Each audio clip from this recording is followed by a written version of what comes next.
Dear student, welcome to my channel. Today I am going to talk about the strength of material laboratory. This is the list of experiment. First experiment is to determine the tensile property of ductile material with the help of universal testing machine UTM.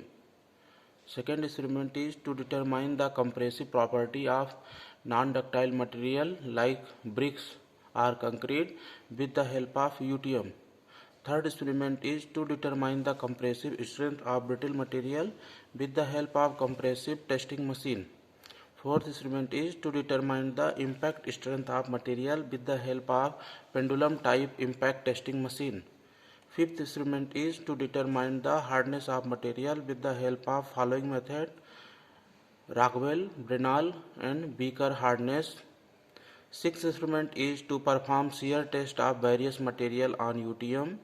Seventh experiment is to perform torsion test of mild steel rod. Eighth experiment is various types of non-destructive testing.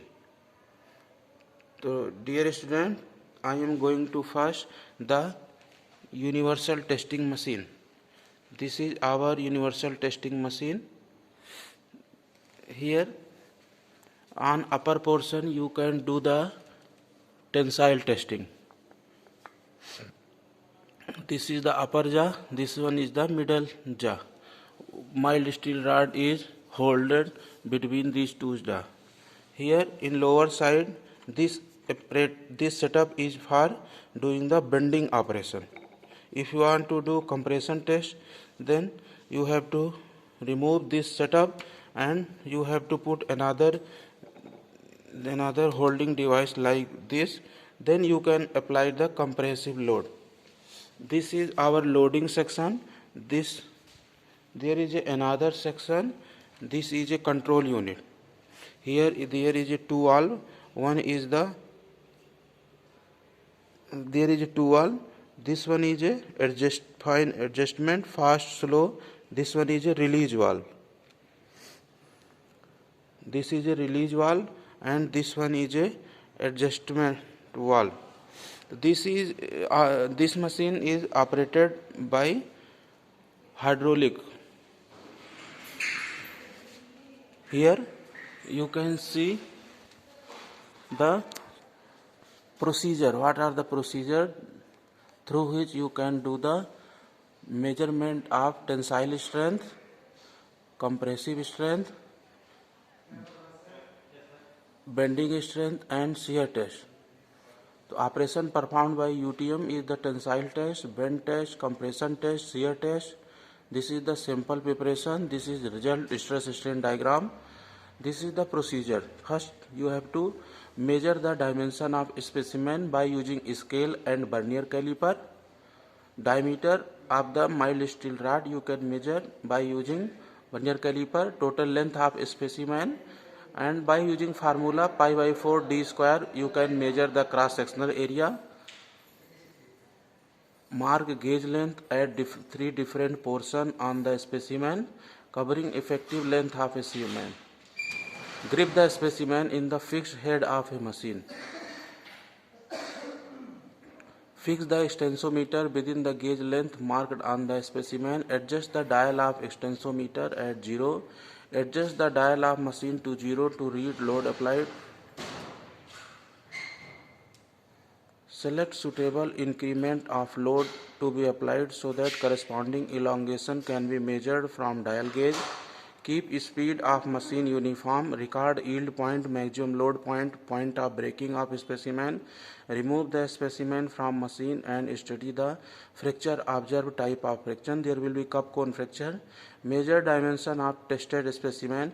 Fit the broken part together and measure, reduce. This is our stress strain diagram. In this diagram you can observe the yield point, ultimate point and breaking point. So first you have to fix the specimen in the jaw of the machine.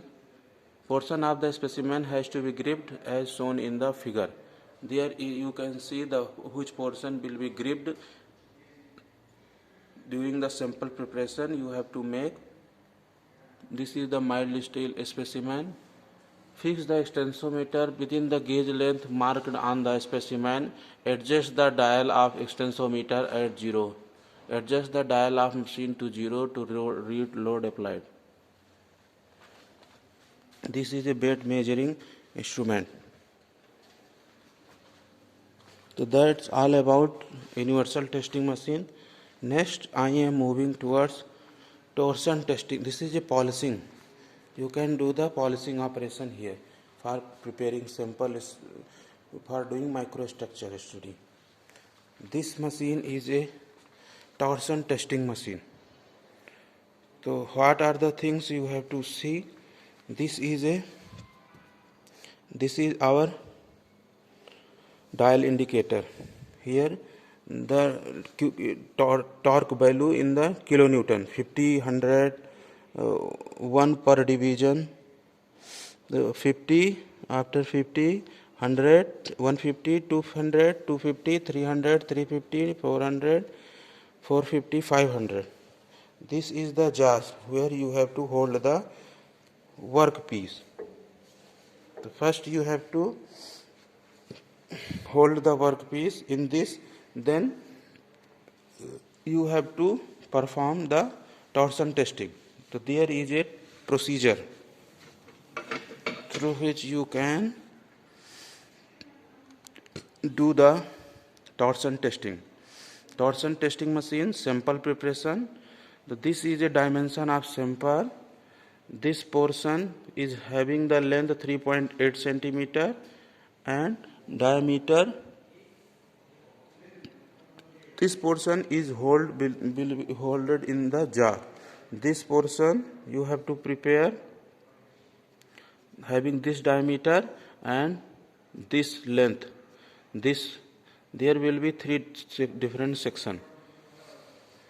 Torsion testing is done in the following steps. The diameter and parallel length of a specimen are measured accurately. The diameter is measured at 4 various sections, and each section the diameter is measured at 2 planes normal to each other. The specimen is fixed between the grip of the machine. This is a grip of the machine, this one and this one. Here you have to fix the specimen. The reading of the load